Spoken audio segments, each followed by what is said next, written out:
안녕하세요. 수지원 성교 안드레 목사입니다. 무더운 여름에 건강하게 평안하게 잘 지내시고 계십니까? 코로나19로 인해서 모든 성도님들이 함께 예배당에 모여서 예배를 드리지 못하고 또 성전에서 성경 공부라든지 구역 모임과 같은 소모임을 진행하지 못하는 참 안타까운 현실 속에 있습니다. 이러한 상황 속에서 어떻게 하면 하나님의 말씀을 공부할 수 있는 시간을 마련할 수 있을까 고민하는 가운데 온라인 신앙 강좌를 준비했습니다. 이번 신앙 강좌의 과목은 바로 성경 파노라마라는 과목이 되겠습니다.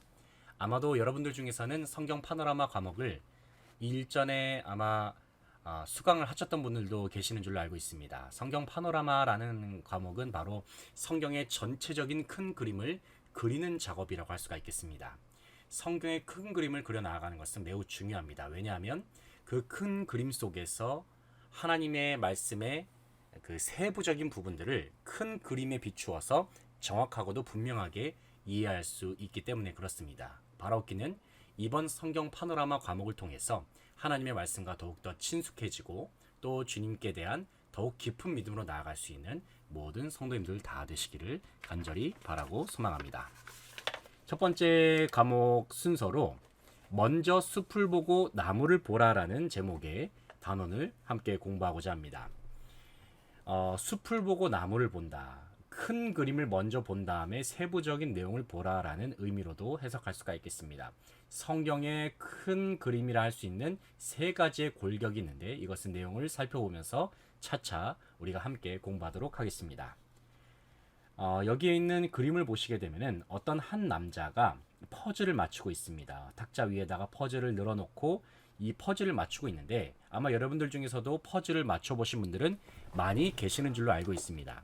퍼즐을 쉽게 맞추기 위해서는 큰 그림을 볼 때에 쉽게 맞출 수가 있습니다. 왜냐하면 그 그림에 비추어서 이 퍼즐이 어느 위치에 놓여 있는 퍼즐인지를 이해할 수가 있기 때문에 그렇습니다. 그래서 이 남자도 이 박스에 붙어 있는 큰 그림을 보면서 퍼즐 하나하나를 조합해 나아가는 것을 볼 수가 있습니다. 오른쪽 그림을 보시게 되면 퍼즐 4조각이 있죠. 이 4조각은 각각 다른 그림이 있는데 이 그림만 보았을 때는 이 전체 그림이 무엇인지 파악하는 것이 쉽지가 않습니다. 이 퍼즐이 어떠한 위치에 있는 그림인지를 파악하기 위해서는 큰 그림이 필요한 법입니다. 마찬가지로 우리가 성경의 세부적인 내용들을 잘 파악하기 위해서는 가장 먼저는 성경의 큰 그림, 전체 맥락을 이해하는 것이 바로 핵심이다라는 것을 우리가 머릿속에 집어넣으면서 계속해서 내용을 살펴보도록 하겠습니다. 기본적인 성경 접근법 두 가지를 살펴볼 텐데요. 먼저는 종합적인 접근 방법이고요. 또 한 가지는 분석적인 접근 방법이 되겠습니다. 여기서 종합적인 접근 방법은 비행기가 높은 곳에 떠서 아래를 내려다보는 그러한 관점으로 성경을 바라보는 것입니다. 한마디로 말해서 비행기가 전체적인 그림을 파악하면서 이 비행을 하고 있듯이, 다시 말해서 비행기가 높은 지점에서 땅 전체를 바라보고 있듯이 우리도 마찬가지로 성경을 대할 때에 성경의 전체적인 지도라든지 전체 큰 그림을 머릿속에 집어넣은 상태에서 성경을 접근하는 방법, 바로 그것이 종합적인 접근 방법이라고 할 수가 있겠습니다. 분석적인 접근 방법은 무엇이냐? 바로 분석적인 접근 방법은 성경의 세부적인 내용을 아주 깊이 파내려가는 그러한 작업과도 같다고 할 수가 있겠습니다. 이 그림을 보시게 되면은 어느 농부가 기계로 땅을 파내려가면서 열심히 땅을 경작하는 장면이 나오지 않습니까?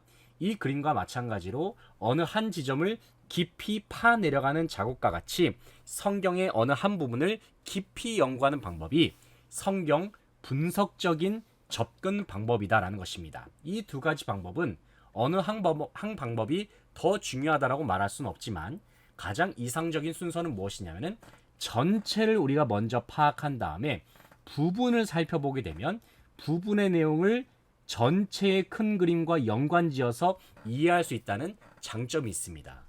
한 가지 예를 들게 되면은 어떤 남자가 예루살렘이라고 하는 지역을 여행할 때에 그 지역에 대해서 예루살렘에 대한 아무런 정보 없이 그저 하루 동안 관광을 한다고 한다면 제대로 여행을 할 수가 없을 것입니다. 아무런 정보가 없으면 여러 가지 헤매는 그런 경우가 있지 않겠습니까? 하지만 이 남자가 예루살렘이라고 하는 지역의 지도를 가지고 있고 또 각각의 유적지라든지 도심에 대한 정보를 미리 가지고 있으면 하루라는 시간이 주어지더라도 전혀 정보가 없는 상태에서 여행하는 것보다는 훨씬 더 많은 지역을 여행하고 효과적인 관광을 할 수가 있다는 것입니다. 마찬가지로 우리가 성경을 이해할 때에도 전체적인 큰 그림을 이해하는 가운데에서 성경을 연구하게 되면 우리는 성경을 보다 효과적으로 연구할 수 있는 그러한 장점이 있습니다. 여기 피라미드 그림을 보시게 되면은 성경의 논리적인 그러한 단계가 그려져 있습니다. 성경의 전체가 있고 이 성경의 전체는 신약과 구약으로 나뉘어져 있고 신약과 구약은 66권의 책으로 나눠져 있으며 그 66권의 책은 또 장으로 나눠져 있고 또 장은 단락으로 나눠져 있고 단락은 문장으로 나눠져 있고 문장은 단어로 나눠져 있는 것 아니겠습니까? 그런데 우리가 이 성경의 이 내용들을 파악하고자 할 때에 예를 들면은 만약에 성경을 읽다가 어느 한 단어의 내용과 그 의미가 궁금하다고 한다면은 가장 효과적인 방법은 그 단어가 포함되어 있는 전체 맥락을 먼저 이해하게 되면 이 단어를 이해하기가 쉬워진다는 것이죠. 그래서 여러분에게 추천드리는 방법은 단어를 이해하기 위해서는 먼저는 문장을 읽으시라는 겁니다. 문장을 이해하기 위해서는 그보다 더 상위 단계를 할 수 있는 단락을 먼저 이해하셔야 되고요. 단락을 이해하기 위해서는 그 전체 장이 무슨 의미를 가지고 있는지, 더 나아가서 각 권이 무슨 의미를 가지고 있고 신약과 구약이 또 성경 전체가 어떠한 의미를 가지고 있는지에 관한 큰 그림을 이해할 때에 우리는 부분을 보다 효과적인 방법으로 분석을 해낼 수가 있다는 것입니다. 그래서 분석적인 접근 방법과 함께 종합적인 접근 방법이 함께 조화를 이루면서 연구가 진행될 때에 우리는 성경을 보다 쉽게 이해할 수가 있습니다. 다음으로 우리가 성경을 읽어 나아갈 때는 성경을 조감하는 것이 참 중요합니다. 여기서 이 조감이라고 하는 단어는 새가 높은 하늘에서 아래를 내려다본다 라는 의미가 있습니다. 높은 하늘에서 아래를 내려다본다. 아까 비행기 그림 생각나시죠? 비행기가 높은 하늘에서 땅 전체를 내려다보듯이 전체를 한눈으로 관찰한다는 뜻이 바로 이 조감이란 단어의 뜻이 되겠습니다. 우리는 성경을 읽을 때에 성경 전체의 큰 그림을 내려다보는 그러한 관점을 가지고 있어야 됩니다. 성경의 전체에 대해서 파악하고 있을 때에 부분에 대한 내용을 파악할 수가 있습니다. 그래서 각 부분이 어느 퍼즐에 맞춰져 있는지, 이 퍼즐은 어느 위치에 있는지, 이 퍼즐은 어느 큰 그림의 한 부분인지를 우리가 큰 그림을 이해할 때 파악할 수가 있다는 것입니다. 예를 들면 구약에서 어느 한 메시지를 들었습니다. 예를 들면 출애굽기 중에서 한 메시지를 들었을 때 이 출애굽기에 대한 이 줄거리가 성경의 전체 역사 속에서 어디에 해당되는구나라는 것을 우리는 파악할 수가 있다는 것입니다. 우리가 성경의 전체의 권수가 66권이라는 것을 알고 있고 성경의 전체의 장 숫자는 1189장이 된다는 것을 우리가 상식적으로 알고 있습니다. 그 중에서 성경의 핵심 줄거리를 이루고 있는 책들은 지금 여러분이 보시고 있는 이 표에 나와 있는 책들이 되겠습니다. 창세기, 출애굽기, 민수기, 여호수아, 사사기, 사무엘상하, 열왕기상하, 에스라, 느헤미야, 구약, 여기까지가 구약이죠. 마태, 마가, 누가, 요한, 사도행전까지. 이것이 바로 성경의 역사에 해당하는 책들이 되겠습니다. 나머지 책들은 주로 그 역사에 대한 내용을 보충해 주거나 설명해 주는 그러한 책들이라고 보시면 되겠습니다. 혹은 그 역사 중에서 일어났던 편지라든지 그 역사 중에 일어났던 예언의 내용이라든지, 그러니까 역사의 하나의 큰 줄기 속에서 중간중간에 뻗어나가는 가지와 같이 그러한 기능을 하고 있는 책들이 있다는 것이죠. 그것이 시편이 되겠고 그것이 잠언이 되겠고 또 그것이 여러 가지 예언서들이 될 수가 있는 것입니다. 어쨌든 중요한 것은 우리가 성경의 전체 줄거리를 파악하는 것이 매우 중요하다는 것입니다. 창조부터 시작해서 사도행전을 지난 요한계시록에 이르기까지 창조부터 시작해서 완성에까지 이어지는 하나님의 뜻과 또 하나님의 길에 대해서 우리는 성경의 전체 내용을 통해서 파악할 수가 있습니다. 이런 의미에서 다음 그림을 보시게 되면은 우리가 성경을 읽어 나아가는 것을 통해서 온 역사를 창조하시고 또 역사를 완성해 나아가시는 하나님의 섭리, 하나님의 역사하심, 하나님의 경륜에 대해서 현재를 살아가고 있는 우리가 말씀을 대하는 가운데 알게 되고 그 말씀을 파악하게 되고 그 말씀으로 말미암는 믿음도 생겨나고 하나님을 더욱더 의지하면서 바라볼 수 있는 그러한 영적인 힘을 공급받을 수 있게 된다는 것입니다. 그래서 우리가 성경을 분석함을 통해서 얻을 수 있는 여러 가지 유익들이 있는데 우리는 성경을 통해서 하나님께서 우리의 삶 가운데 원하시는 원리들, 그것을 교리라고 부르죠. 교리를 알 수가 있고 또 성경 속에 드러나 있는 하나님에 관한 여러 가지 신학을 알 수가 있고 성경의 전체적인 주제를 알 수가 있고 성경의 전체적인 이야기를 통한 하나님의 인도하심, 하나님의 역사하심을 우리가 바라볼 수가 있다는 것입니다. 그래서 우리가 성경을 읽어 나아갈 때 계속해서 큰 그림, 퍼즐 조각이 포함된 큰 그림을 파악하는 것이 계속해서 중요하다는 얘기를 하고 있죠. 앞서 우리가 퍼즐 조각에 대해서 살펴보았는데 아까 오른쪽에 있었던 4개의 퍼즐 조각이 혹시 기억나십니까? 그 그림이 바로 이 큰 그림 속에 포함되어 있는 퍼즐의 일부가 되겠습니다. 보니까 큰 그림이 이것이었네요. 아기 예수님이 탄생하신 그 베들레헴에서 탄생하신 그 장면이 바로 아까 큰 퍼즐의 큰 그림의 내용이었습니다. 그래서 큰 그림을 먼저 파악할 때에 성경에 대해서 우리는 깊이 이해할 수가 있다는 점에 대해서 살펴보았습니다. 다음으로는 우리가 이 책을 공부하면서 얻을 수 있는 유익 몇 가지에 대해서 함께 살펴보겠습니다. 먼저는 성경 전체의 골격을 우리가 파악할 수가 있다. 그리고 성경이 어떠한 주제로 이루어져 있고 그 주제는 결국에는 예수 그리스도께로 고정된다는 사실을 알 수가 있습니다.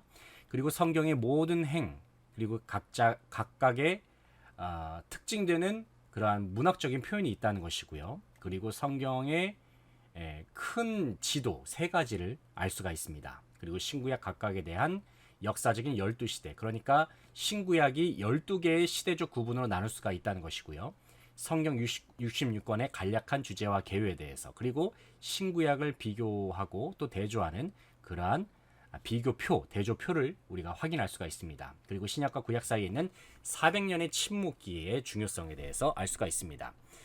구약이 끝나는 시점과 신약이 시작되는 그 사이에 400년의 공간이 있다는 것입니다. 말라기와 마태복음 사이에 그 이야기 속에 그것이 그 공백이 어떠한 의미를 우리 가운데 주는지, 그 내용이 어떠한 내용인지를 우리가 함께 파악할 수가 있겠습니다.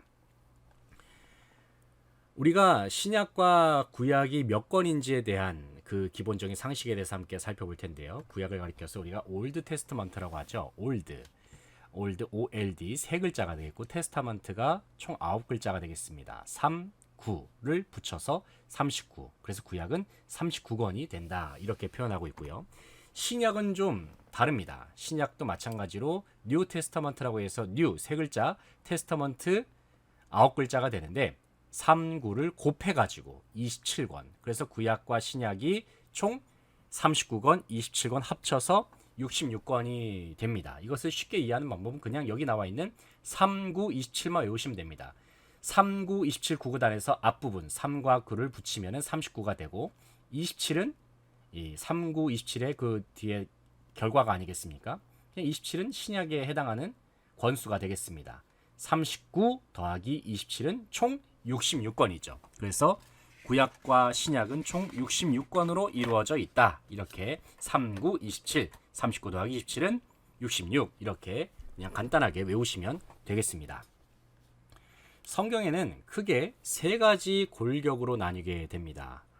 가장 먼저는 역사, 체험, 예언이라고 하는 3가지의 범주로 나눌 수가 있습니다. 역사는 과거에 대한 내용이 되겠고요. 체험은 현재에 대한 내용, 그리고 예언은 미래에 대한 내용이 되겠습니다. 구약에 있어서 역사에 해당하는 부분은 17권이 되겠고요. 구약에 있어서 체험, 그러니까 현재의 내가 경험하는 신앙의 고백을 묘사한 책들이 바로 이제 체험에 대한 내용들이 되겠는데 그것은 5권, 예언은 17권이 되겠습니다.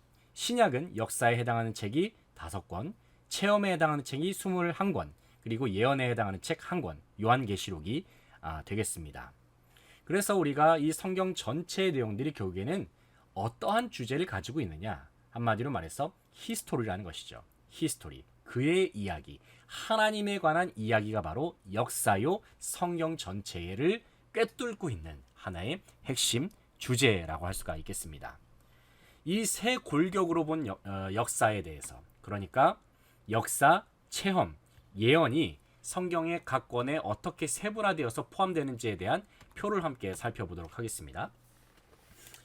바로 이것인데요. 세 골격으로 본 성경의 역사입니다. 먼저 구약에 해당하는 17권, 바로 창세기부터 시작해서 에스더서까지가 구약의 역사를 다루고 있고요. 마태복음부터 시작해서 사도행전까지가 바로 신약의 역사를 다루고 있습니다. 그리고 체험이라고 하는 것은 오늘날의 상황 속에서, 그러니까 당시에 성경을 기록한 성경 기자, 성경을 기록한 사람이 당시 현재에 느꼈던 하나님에 관한 신앙을 기록한 내용이 바로 체험서라고 여기서 이제 그렇게 분류를 하고 있습니다. 다른 말로는 구약에서는 이제 욥기, 시편, 잠언, 전도서, 아가서를 시가서라고도 분류를 합니다. 시와 노래로 구성된 그러한 책이라는 뜻이 되겠습니다. 욥기, 시편, 잠언, 전도서, 아가서가 다 문학적인 특징을 가지고 있죠. 그리고 예언서는 구약에는 이제 이사야서부터 시작해서 말라기에 이르기까지 이 모든 책들이 바로 장차 일어날 일들에 대하여서 하나님의 예언이 담긴 책이라고 할 수가 있겠습니다. 신약에서는 역사서가 마태, 마가, 누가, 요한, 사도행전이 되겠고요. 체험서는 바로 여기에 나와 있는 서신서들, 각종 서신서들이 되겠습니다. 현재의 상황 속에서 각자의 성경 기자가 각자의 교회들에게 보내는 편지의 내용들, 혹은 교회들이라든지 흩어져 있는 디아스포라라든지 초대교회에 보낸 편지 내용들이 바로 서신서, 곧 체험서가 되겠습니다. 예언서는 장래일에 대한 내용이라고 말씀드렸죠. 바로 신약에서는 요한계시록이 여기에 해당된다고 할 수가 있겠습니다. 추후에 이 내용들에 대해서는 보다 자세하게 살펴보도록 하겠습니다. 결국에는 이제 구약 시대 때와 또 이제 신약 시대 때의 핵심 주제가 무엇이냐면은, 주로 이제 구약 시대 때는 이스라엘에 대해서 다루고 있다는 것이죠. 하나님의 백성 이스라엘에 대해서 다루고 있지만, 이것이 예수 그리스도 시대로 접어들면서 누가 진정한 이스라엘이냐, 바로 예수 그리스도 안에 있는 언약 백성들이 진정한 이스라엘이다라고 하는 새 언약 사상이 신약 성경의 중심 사상으로 등장하기 시작했습니다. 그래서 먼저 구약 시대 때의 사상들을 살펴보게 되면은 태초 시대부터 시작해서 족장 시대, 노예 생활 시대, 이것은 애굽에서 노예 생활했을 때죠. 그리고 애굽에서 출애굽한 이후에 가나안을 정복하고 가나안에 정착해서 살 때의 사사 시대가 일어나게 되죠. 사사 시대가 끝나고 이스라엘 나라가 세워지게 되고, 열왕 시대를 지나고 나서 나라가 멸망하고 나서 바벨론 포로 시대, 그리고 본국 귀환 시대까지 구약이 전체적인 역사의 줄거리가 진행이 되고 있는데, 이것이 바로 이스라엘의 역사에 대한 이야기라고 한다면, 이 이스라엘에 대한 역사가 신약에서는 어떻게 전개가 되느냐, 바로 예수 그리스도를 믿는 그리스도인들에 의해서 이스라엘의 역사가 계승되고 새로운 언약 가운데에서 신약 시대가 이어져 나아간다는 것입니다. 그래서 신약 시대 때에는 메시아에 대한 예언 사상, 그리고 메시아에 대한 예언이 실제로 일어나게 되고 메시아를 준비하는 작업이 일어나게 되죠. 세례 요한을 통해서, 혹은 여러 선지자를 통해서. 그리고 나서 예수님께서 이 땅에 오셨고요. 예수님께서 이 땅에 오셔서 공생애를 지내신 다음에 십자가에 달려 돌아가시고 또 부활하시고 하늘 보좌로 올라가셨죠. 부활 승천하셔서 올라가셨습니다. 그리고 성령을 보내주셔서 성령이 강림이 되고, 그로 말미암아 초대교회가 탄생하게 됩니다. 그리고 나서 교회로부터 사도들의 전도 여행, 선교 여행이 시작이 되죠. 선교 여행을 하는 가운데 여러 서신서들이, 사도 바울이라든지 베드로라든지 야고보라든지 사도 요한이라든지 여러 사람들을 통해서 각종 서신서들이 나오기 시작합니다. 그러한 가운데서 사도 요한의 최종적인 예언의 말씀, 요한계시록의 말씀을 마지막으로 해서 신약의 전체적인 문이 닫히게 된다라고 할 수가 있겠습니다. 우리가 이제 성경의 역사에 대해서 간단하게 좀 살펴보고자 하는데요. 우리가 성경의 전체적인 역사를 이해할 때에 결국에는 이제 창세기부터 에스더서까지 구약의 역사와 함께 또 마태복음부터 시작해서 사도행전까지의 신약의 역사까지 쭉 역사의 고속도로를 지나면서 우리가 성경을 읽어 나가게 됩니다. 고속도로를 지나는 가운데 중간중간에 욥기도 있고 시편도 있고 잠언도 있고 이 고속도로 중간중간에 들렀다가는 뭐 휴게소와 같이 성경 역사를 지나다가 욥기를 읽을 수도 있고 역사를 지나다가 시편을 읽을 수도 있고 다윗 시대가 되면 또 잠언 뭐 솔로몬 시대가 되면 또 잠언 전도서를 읽을 수도 있고 또 각자의 포로기 시대가 되면은 또 예언서들을 읽을 수 있고 그렇게 역사의 고속도로 역사서에 해당한 내용들을 읽어 나아가면서 중간중간에 보충하듯이 여러 이제 체험과 관련된 예언서라든지 시가서 혹은 서신서와 같은 내용들을 우리가 함께 공부하면서 나아갈 수가 있을 것입니다. 구약의 역사를 우리가 한 단락으로 요약한다면 다음과 같을 것입니다. 하나님께서 세상을 창조하신 다음에 인간은 스스로 타락하고 말았습니다. 그래서 하나님께서는 큰 홍수를 일으켜 인간을 심판하셨고 또 교만해진 인간들을 바벨탑에서 온 땅으로 흩어버리셨습니다. 이후에 아브라함과 이삭과 야곱은 히브리 민족의 조상이 되었습니다. 애굽에서 큰 집단을 이룬 히브리 민족은 모세의 인도에 따라서 그곳을 빠져나왔습니다. 그들은 40년 동안 광야를 유랑하면서 배우고 시험을 당하고 벌을 받고 또 다시 배우다가 마침내 여호수아를 따라서 약속의 땅인 가나안으로 들어갔습니다.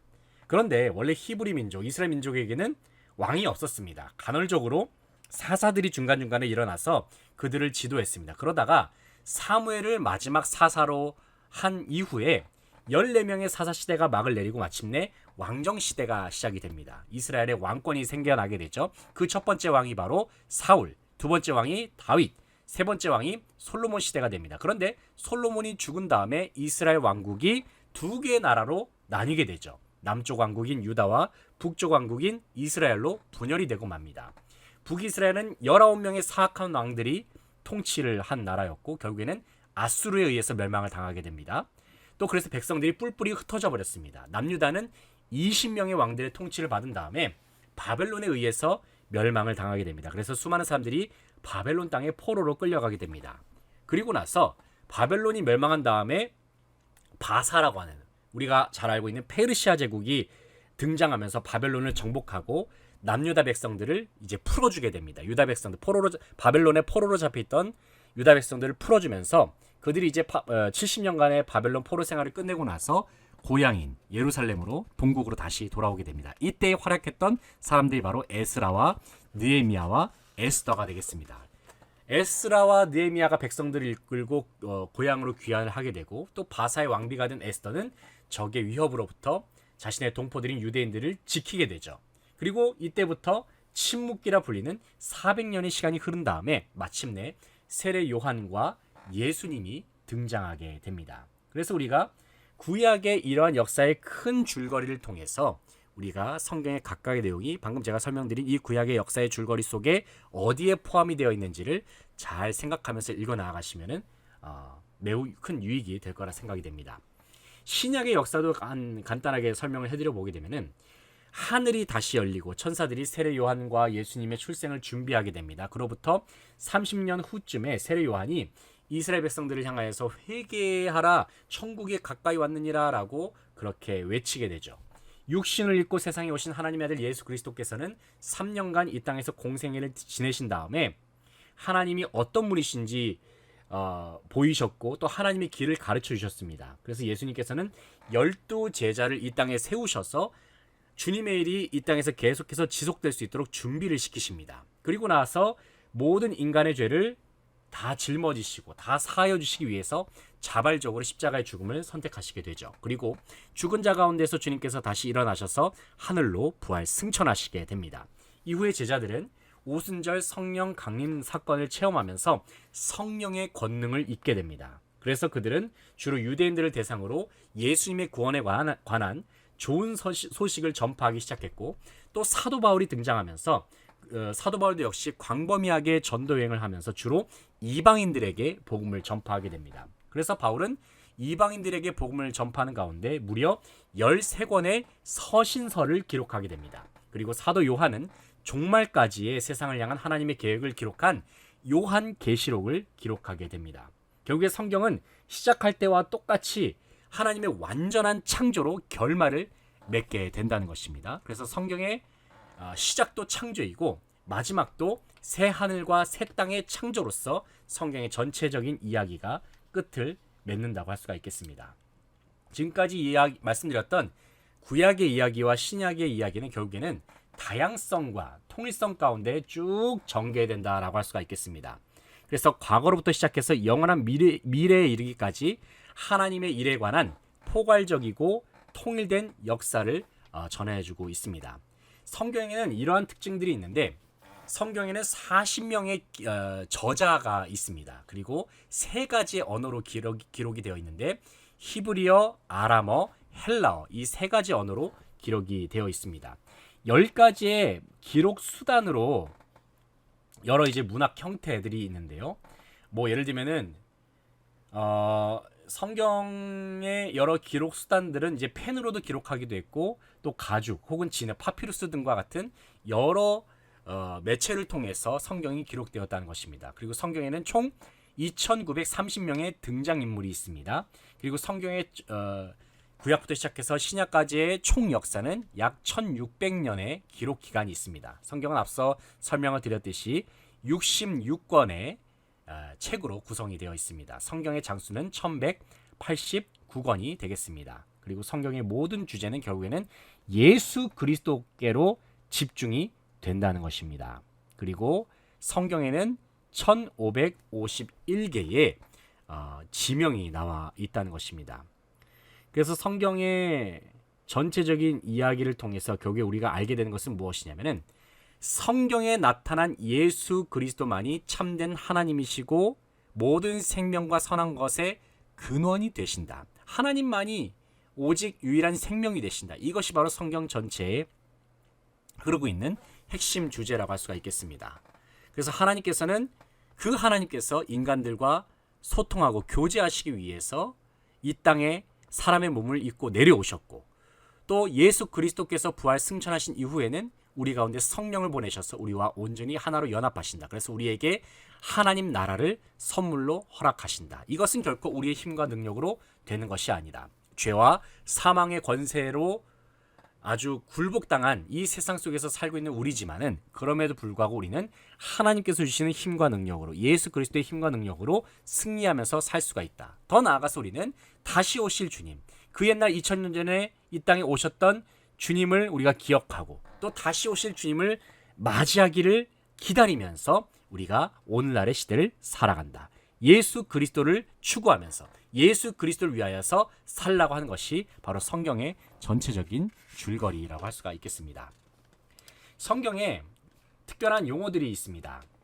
성경에 특별한 몇 가지 용어들이 있는데 먼저는 이제 친구라는 용어입니다. 친구라는 용어는 친하게 사귄다는 뜻이 되겠고요. 깨끗게 한다, 죄를 제거한다라는 뜻입니다. 성경에 나타나는 불이라고 하는 용어는 뜨겁게 한다. 금이라고 하는 용어는 명심하고 소중히 여겨야 할 내용들이란 뜻입니다. 그리고 방망이라는 것은 어두운 힘을 부서뜨린다는 그러한 단어의 뜻이 있고요. 건강은 강하게 한다. 꿀은 기쁨을 의미합니다. 성경 주 여호와의 말씀은 내 발의 등이요 내 길의 빛이니이다. 주님의 말씀은 꿀보다 달다라고 하는 그 꿀이 바로 이제 기쁨이라는 뜻을 가지고 있습니다. 등, 안내, 불빛을 말하는 것이죠. 그리고 법은 통제, 젖은 양육. 그러니까 젖을 먹을 때 우리가 자라나는 것 아니겠습니까? 그리고 거울은 나타낸다, 비추어 본다는 뜻이 있고요. 비는 열매를 맺게 한다. 비가 내릴 때 열매가 풍성해지고, 씨 뿌림은 가꾸는 것을 의미하고, 진리는 우리를 낳는 것. 그러니까 진리가 결국에는 우리를 진리의 말씀 가운데서 우리가 거듭나게 되는 것이죠. 단단한 식물은 음식물을 말하는데 이것은 반드시 먹어야 할 것. 노래는 입술로 늘 말해야 한다. 찬송을 이야기하는 것입니다. 성령의 검은 사탄과 싸울 때 지녀야 할 무기, 결국에 하나님의 말씀이죠. 물은 정결케 하는 것. 하나님의 말씀, 하나님의 생각을 밝히 드러내는 것이다. 바로 성경이 바로 하나님의 생각이 들어있는, 하나님의 생각이, 하나님의 마음이 포함되어 있는 그러한 중요한 매체라고 할 수가 있겠습니다. 우리가 성경에 대해서 얼마나 잘 알고 있는가, 성경 기본적인 메시지에 대해서 얼마나 잘 알고 있는가에 대해서 우리가 함께 살펴볼 텐데요. 사실 우리가 성경의 주된 목적은 하나님을 계시하고 하나님의 구원의 길을 밝히 아는 것에 있습니다.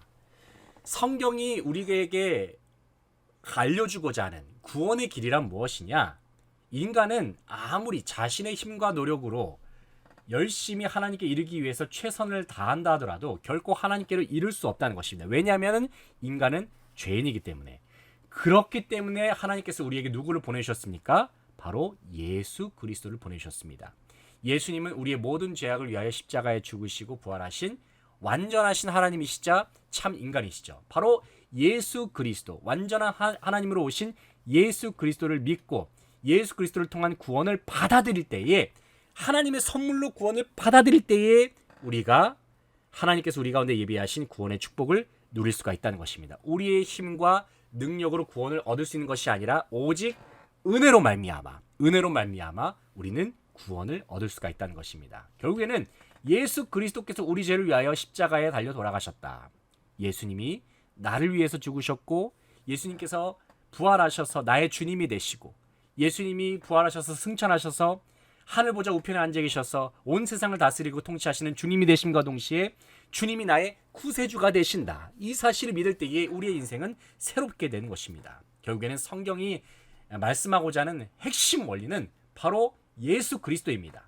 우리가 헌금을 많이 한다고 해서 하나님께 이룰 수 있는 것도 아니고, 우리가 기도를 많이 한다고 해서 어떤 황금률이라고 해서 중요한 말씀들을 우리가 잘 실천한다고 해서 하나님께 이룰 수 있는 것이 아닙니다. 교회 잘 다니는 것, 이것이 먼저가 아니라 예수 그리스도를 제대로 믿을 때, 예수 그리스도를 나의 주님, 나의 구주로 영접할 때에 우리는 하나님께로 이룰 수가 있다. 바로 이것이 성경이 우리에게 알려주고자 하는 핵심 내용이 되겠습니다. 그래서 우리가 성경을 읽어나가면서 우리의 믿음의 대상이 누구인가? 나는 누구를 믿고 있는가? 그래서 내가 어디에 있던지 간에 이제 나는 예수 그리스도께서 나의 죄를 위하여서 돌아가신 것에 대해서 감사하는 마음을 갖자라고 성경을 읽을 때마다 다짐할 수 있어야 합니다. 예수님이 진정 나의 주님이 되고, 성경에 나온 예수님이 내 삶 속에 실체가 되고, 또 하나님의 말씀을 통한 예수 그리스도의 임재가 내 삶 속에서 드러나게 될 때에 우리의 삶 속에는 영원한 감사와 기쁨이 더욱 충만하게 일어나게 될 줄로 믿습니다. 지금까지 함께 들어주신 여러분께 감사드리고, 저는 다음 시간에 두 번째 단원에 대해서 살펴보도록 하겠습니다. 다음 시간에는 8기둥으로 성경의 맥을 잡아라, 성경의 8가지의 골격에 대해서 함께 살펴보도록 하겠습니다. 다음 시간에 찾아뵙겠습니다. 감사합니다.